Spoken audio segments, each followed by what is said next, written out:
Okay, thank you for the wonderful introduction. I am Tracy Beaumont. I am a nutritionist. My first degree is in nutrition. My second degree is in traditional Chinese medicine. And today our topic is going to be nutrition and high blood glucose levels and how nutrition can help to maintain or help lower your blood sugar levels. So this is just a medical disclaimer that I have to show, so don't take my advice specifically. Go check in with your own PCP or whoever you see for medical care. So when we're talking about high blood sugar, high glucose, we usually are thinking about diabetes. And so that's how I'll kind of frame it a little bit. So diabetes, you have two types, possibly three, because Alzheimer's research is starting to show that they may be added into a more mental diabetes. But we're just going to talk about type 1 shortly. It'll focus more on type 2 because that's what most people have. But type 1, it is when the body is not making insulin at all. So your body is having an immune response and it has killed off the beta cells in the pancreas. Beta cells are responsible for producing insulin. So type 1 diabetics are going to need insulin. They're going to need external insulin injections. It's caused by an overactive immune system. It's usually happening in early childhood, but now they're starting to see it happening in young adults as well, where they're becoming type 1 diabetic as well. Usually it develops quickly, so usually someone may have an illness, and then they end up, after having an illness and their body's immune system is responding to the illness, it is a strong response, and then they end up maybe a week or two, maybe a few months later, then you notice them having some of the signs of diabetes, type 1 diabetes. As I said before, treatment is going to be insulin injections, lifestyle changes, which we'll talk about later, do make a difference, but they still need insulin for survival. Type 2 is more so is your body does not respond well to the insulin that it's producing. So a damaged key. So I like to describe it as a damaged key because insulin, the purpose of having insulin is for to unlock or open the cells to receive the glucose that you've eaten that's in your blood supply. Without insulin, your cells, most cells won't be able to absorb any of the glucose that's flowing in the blood, so insulin is a key. So sometimes what happens is the cells are not responding to the key as well, or the key gets a little bit misshapen, so it's not unlocking it as properly. Have you ever had the experience of you have a key, 2 keys, 3 keys on your key ring, and you put the wrong one in, you can get it in, but it won't turn. So sometimes that can be happening with type 2 diabetics as well. Caused by lifestyle and genetics, most commonly seen in middle age and up. And this typically develops over time. So you'll go through stages where you're going to the doctor to get your blood drawn, and they may say to you, hey, your numbers are a little bit higher. But right now, we'll just monitor. So that's over time. Treated with lifestyle changes, oral medication, and sometimes injectables. And sometimes if you do not respond well to the oral medications, you may end up having to have insulin as an injectable.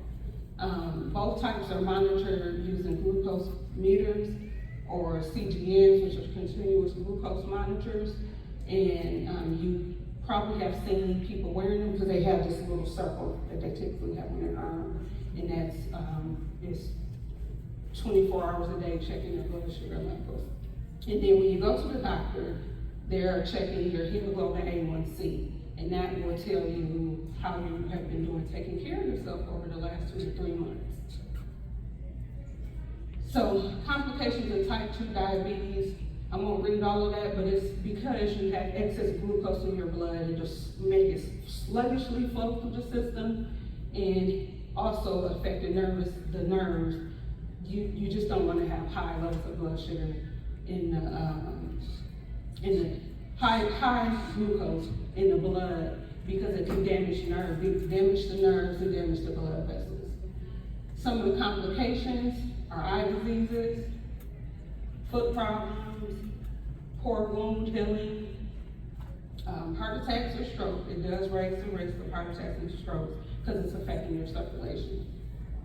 Kidney diseases, nerve damage, neuropathy. So you'll have people come in who are diabetic and they may have discoloration on like the lower parts of their legs. That's a circulation issue. The nervous system will be can have some damage as well, so they have the numbness, tingling, and different things like that. I have people come in and they'll say, go ahead and needle my feet because I don't really feel much.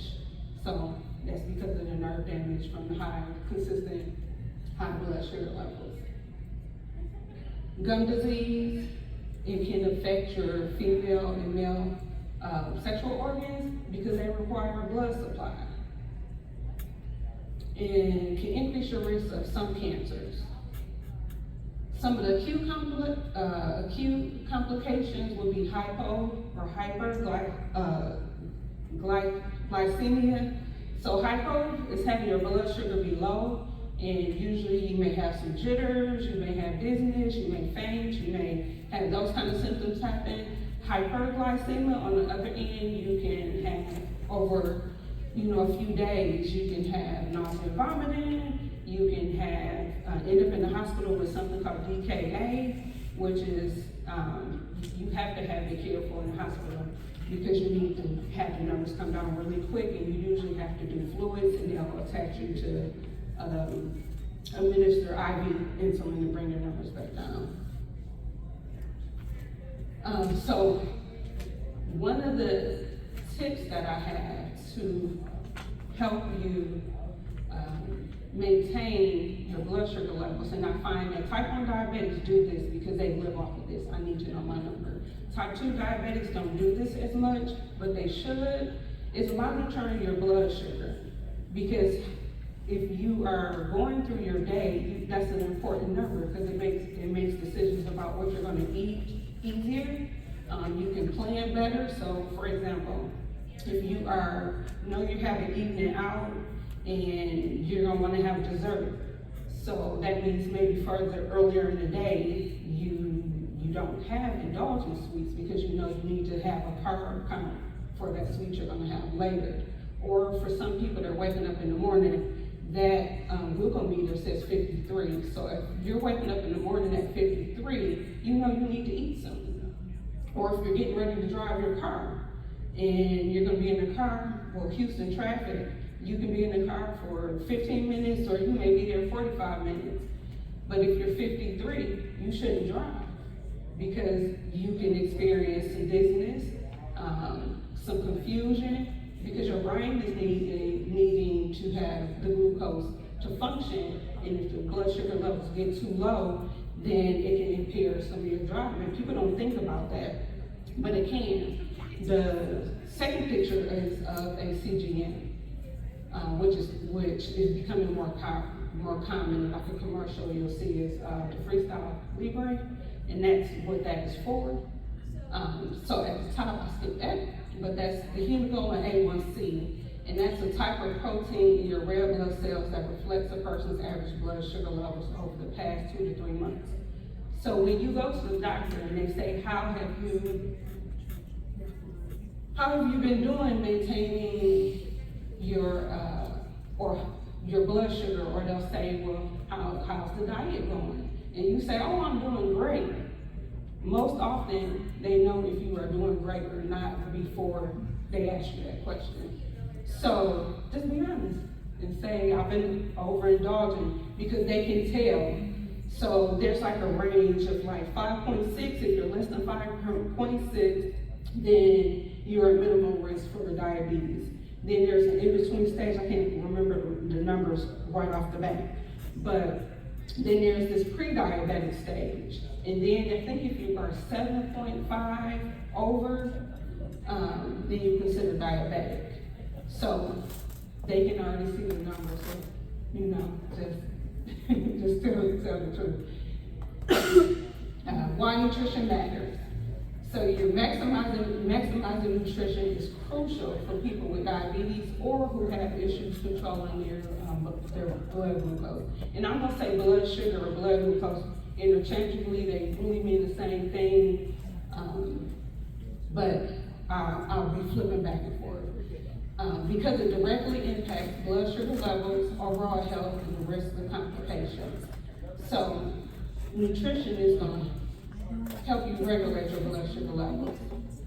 It supports insulin function and reduces insulin resistance, helps you maintain a healthy weight, and you'll see a lot of times the doctor will say to you, in addition to you having diabetes or like Rez was talking about having cholesterol issues, if you lose weight, that would definitely be helpful to bring your numbers down. But nutrition really matters in that aspect because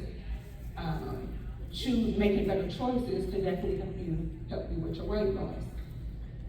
It also, having good nutrition will boost energy and your overall well-being. So prevention and balance are always the goal. So some of the recommendations,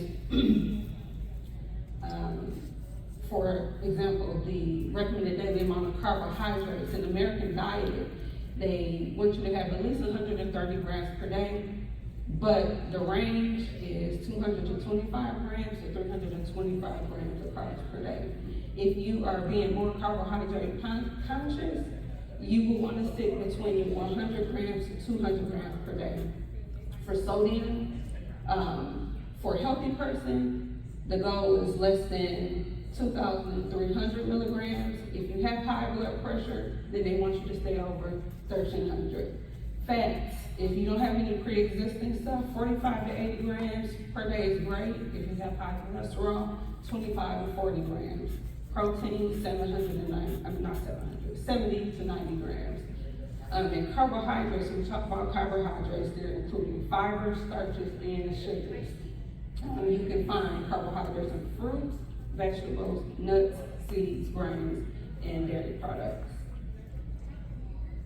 So one of the tools that I like to teach people about is the glycemic index. But all carbs turn into glucose, impacting your blood sugar. You have two types. You have simple carbs, which are sugary drinks, candy, white bread, stuff that releases quick into your bloodstream. Then you have complex carbs, which will be whole grains, beans, vegetables. Typically, it'll have something very fibrous because that's slowly digesting your digestive system. So I like to say those are slow and steady energy. The simple carbs are going to be that quick, high peak, and then you crash later. So how they classify as simple and complex carbs is based on the glycemic index. And so high glycemic index foods are on that red line. So they will take you up real fast. So examples, if you didn't eat breakfast, so at work they brought donuts. When you eat the donuts, your body is going to do like that red line. It is going to shoot your glucose in your blood way high, and then it'll drop you down real fast. So usually you feel great for a little bit, and about 30 minutes later, you feel like tired, brain fog, like you're crashing, because you are. Your energy source went up, and then it slammed down. Complex carbs would do the green line. So you eat them, and they're slowly digesting through your system. But as you see, the line is different. It's kind of like a up, and then it's this steady. The bottom line is the time period, but it's more of a steady rise and a steady line across, and then the drop isn't that bad. So that's why it's important to incorporate more complex carbs versus simple carbs. So this is a chart. You can find this chart on Google. And it just shows like what foods fit into that. So low glycemic is going to be 0 to 55. If you look at that, the green, the ones highlighted in green, they are typically whole foods, and for best consumption is to have them with the skin on. mid-range, you're getting a little bit more processed. When you get into the reds, you're super processed, or you will be, for example, the pumpkin. We think of that as a healthy vegetable. It is, but it breaks down really fast. And we're not eating the skin to help slow it down in the system. So what I teach my patients is the plate method.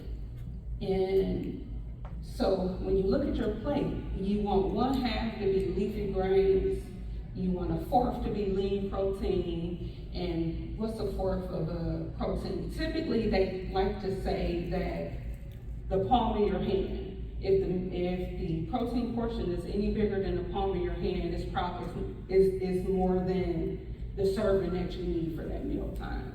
So most of us, if you get a steak, most of us are not getting a palm steak. Where our steak, probably the steak that we get at most restaurants would be could be cut in half and eaten for 2 meals.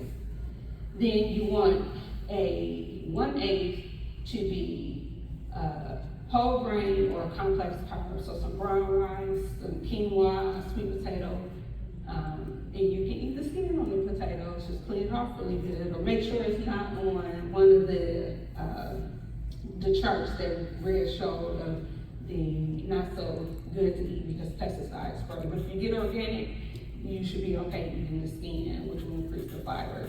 Then you need 1/8 for healthy fats. So I usually just draw this plate for my patients because it's easier for them to store in their brain and imagine, and then apply it when they get home for eating. And I do typically have them incorporate some leafy greens even in the morning. We don't typically think of having leafy greens for breakfast, but who says you cannot? So add them to your plate because they'll increase fiber. Make sure you have a protein, because that will definitely help with slowing the digestion of the carbs that you have, slowing it down. So eating a carbohydrate by itself is going to move through your system fast, but if you combine it with the fat and the protein, or one or the other, it actually slows the digestion down because different foods digest at different speeds. So carbs are going to go faster, then you'll have fats, and then you'll have the proteins, which usually take a longer time to break down. Another thing that I have my clients do is to read a label and carb count, which is very important. So, do you guys read labels? Okay. So, one of the things I highlight is I'll ask my patient, give me an example of a food, and they'll say, I eat chips, and I'm like, well, how many servings? And usually the serving size that they're choosing is not, is much larger than what the label says. But if you don't really know how to read the label, then how would you know? So they'll say, well, I just had half the bag of chips. And I'm like, well, you have 4 servings of chips. And so then I'm like, that's why your blood sugar went up. Because if you see their carbohydrates, they say 34 grams. So that means in 1 cup of lasagna, there are 34 grams. If you are carb counting and you don't realize that that's actually 1 serving and you have 3 cups, you are not factoring in the 34 times 3 to actually mean that you had 102 carbs just from that 3 cups of lasagna. And if you remember, the range that I said if you are being carb conscious is between 100 and 200. So with that 1 meal, you did over 50% of your daily allowance. And so, but if you don't know this, you're not paying attention to it. You're like, yeah, but I'm eating healthy. I had a salad with it, and this is just for the lasagna. This is not the drink you had. This is not the salad or what, any of the stuff that accompanied that is not included It's not included in that. So it's important to read the label, and even for fat. I think we said, I can't remember off my top of my head, but that may be at the top of the range for the fat, but in that one meal. So then that means you have to eat leaves for the rest of the day. So think of this is something that you make a box meal that you eat at home.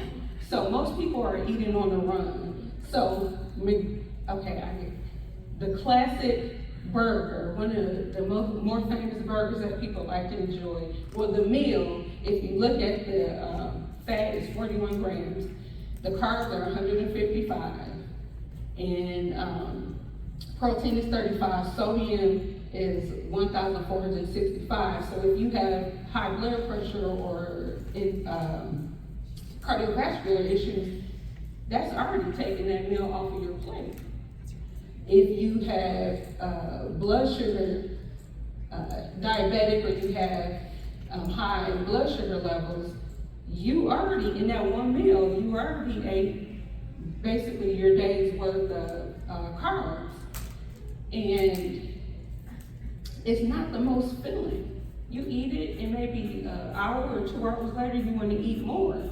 So choose meals and be conscious of how to affect your body, but what portion, if you eat that, what else am I going to be able to eat the rest of the day that I'm going to enjoy that's not leaves and berries? So keep it simple. Breakfast and TCM, we usually recommend that your breakfast be the largest meal. You break in a fast because you went a couple of hours without eating, typically at least 6 to 8 hours if you're of sleep before you get your next meal. And earlier in the day is when your digestion is the strongest.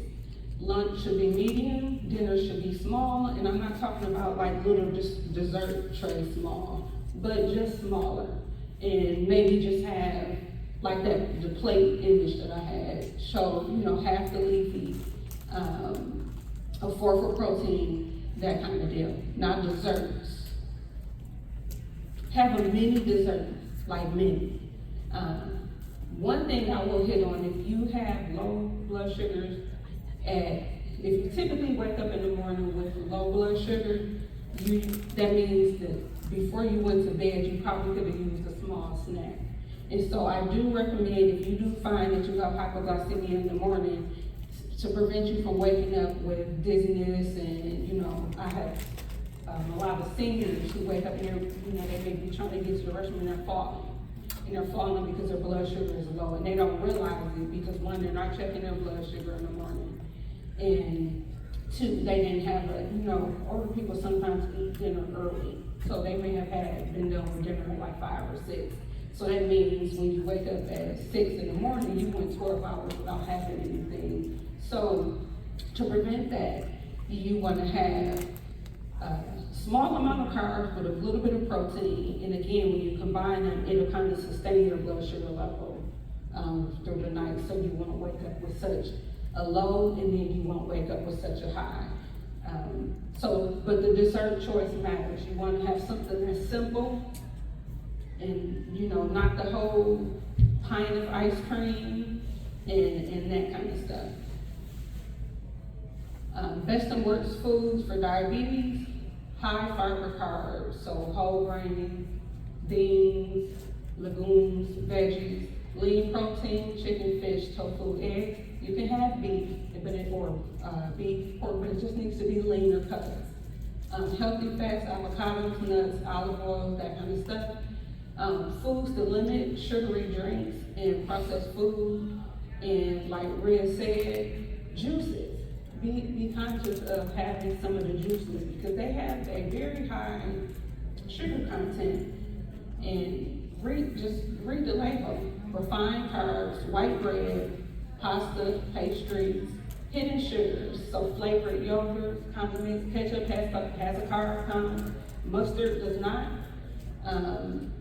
Different cereals. You may think you're doing good by having brand cereal, versus having Cheerios. If you look at the carb count on Cheerios, okay, carb count on Cheerios is definitely high. And we give that to our little people all the time.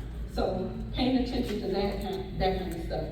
So focus on whole, processed foods that nourish and stabilize your blood sugar, which are going to be the best choices, the ones that are highlighted with the green in the green. Food swaps. So you enjoy white rice, maybe try cauliflower rice or brown rice. If you enjoy pasta, I've seen zucchini noodles be used, and if you have ever had spaghetti squash, that's actually a really good replacement for your traditional wheat pasta noodles. Sugary drinks, water. I know a lot of people do not like water, so you can maybe infuse it with some fruit or some kind of flavored cucumber or something like that. Teas are typically fine, or if you like a little punch with the soda, like a seltzer or tonic water. Or now I've seen, I can't remember this brand, but there's a brand that's like more of a probiotic kind of drink, and it has like five, not bubbly. I can't think, pumpkin. It's called pumpkin, thank you. So maybe trying to interchange, if you are a die-hard soda fan, interchange one of those type of beverages. If you have a sweet tooth, instead of milk chocolate, go for a dark chocolate. Avocado chocolate pudding is actually pretty good. Plain Greek yogurt with some berries. Fruit. I will still say lemon fruit, but that's better than having a slice of cake or something like that. If you have to have some sort of sugar added to a beverage or whatever you might be cooking, you can try monk fruit, which the glycemic index is low on, versus just having regular plain white sugar. If you're having a burger, you could use lettuce, or I've seen like multiple veggie wraps that you can use, which will be a nice swap. And cannot forget about lifestyle. So exercise is very important. My key phrase I like to use is movement matters. And one of the big things about movement is that when your body is pushing through like an exercise, you're going to burn carbs first, and then you'll burn fats.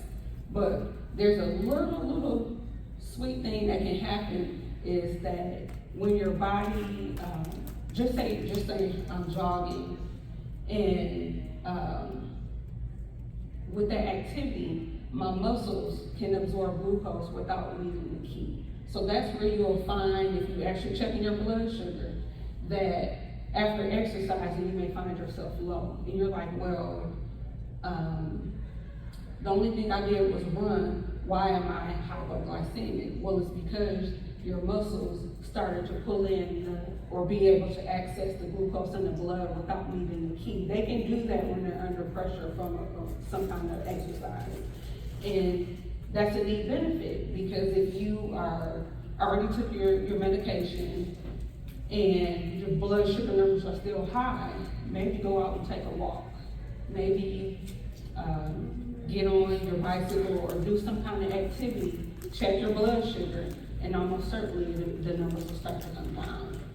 So the recommendation is 30 minutes of moderate activity 5 times a week. I usually just say, have a goal of getting out there for 15 minutes or doing whatever it is that you do for 15 minutes. 15 minutes is not that long, but you'll typically find that you'll start off with 15, but you end up doing 20 or 30. Just because in your head, when you say 30 minutes, you're like, oh my God, that's a long time. It's not, but when you're trying to get started and move forward with something, it can feel like that. So 15 minutes is very doable, but you'll end up doing more, especially if you put on some good music that you really like. And some weight training, because of course, building up your muscles is going to help your body better utilize the glucose in the blood. Decrease stress, sleep and stress. So not enough sleep or poor quality sleep increases your insulin resistance, and it can increase your cortisol levels. I know we've all seen commercials and you're targeting belly fat and the cortisol connection. Well, increased cortisol can actually increase your blood sugar and cause you to have insulin resistance. Stress can lead to poor sleep quality. Stress can actually do that as well. They both, and stress can actually decrease your immune system. Poor sleep and stress will actually decrease your immune system as well. Some things to do: prayer, meditation, breath work, or talk therapy, sleep hygiene, and supporting room temperature. Just making the space great for a great night's sleep, and not having coffee after noon. Okay, so takeaways: know your number. That's important because then, if you don't know your number, then you don't know how to plan for your day. Choose low glycemic foods, high fiber foods. Incorporate the plate method. Pay attention to your food labels and the serving size. Stay hydrated and limit sugary drinks, and incorporate some movement most days, and manage your stress. So making small, consistent changes can have a huge impact on your health. And that is it. So, questions?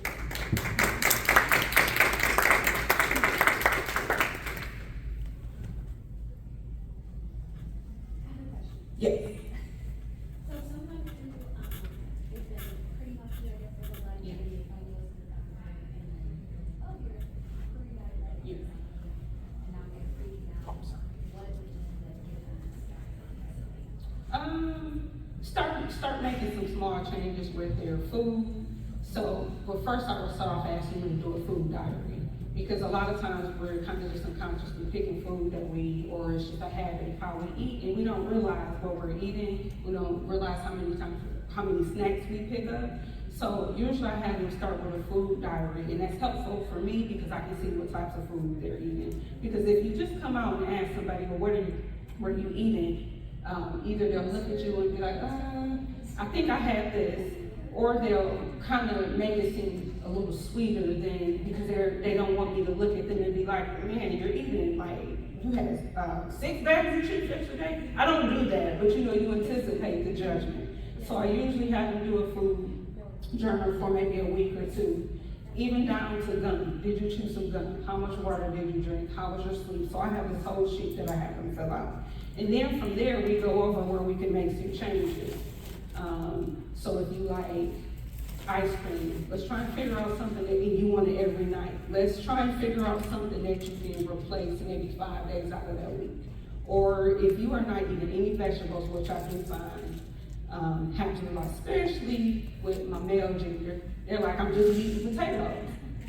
So I'll say, okay, well, we need to add in more veggies, and I'll maybe do the plate method. Everybody goes that I have, we go over the plate method. But then I'll just say, when you look at your plate, just add more of this in, or kind of take this out, or let's substitute this. And I always tell them, you have to move. You have to move. We spend a lot of time just sitting, so you have to be moving. And it doesn't, like I said, you don't have to start off running a marathon for 15 minutes every day, and it's gonna be more than 15 minutes once you get started. The first step is just getting out the door, or putting the gym shoes on, whatever it is, to get you moving. So that's usually how I start. One last question. Mhm. Are carbs considered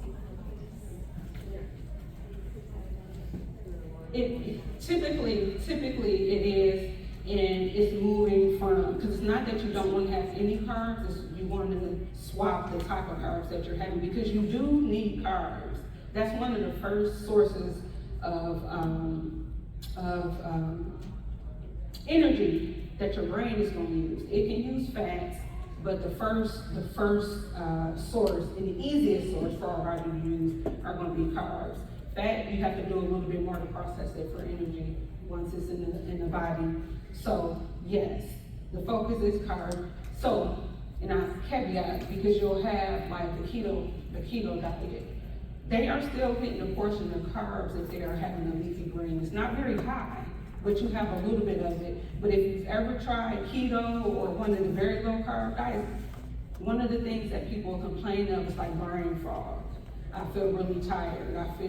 And that's because your body has to switch to a different system of energy production, or using the food you eat to make energy It has to switch to using a different system. That takes energy in itself, but that also, changes the resource that providers are used to grabbing real quick and using up, so, yeah.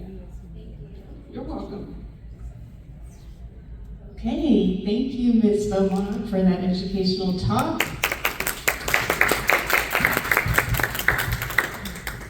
We are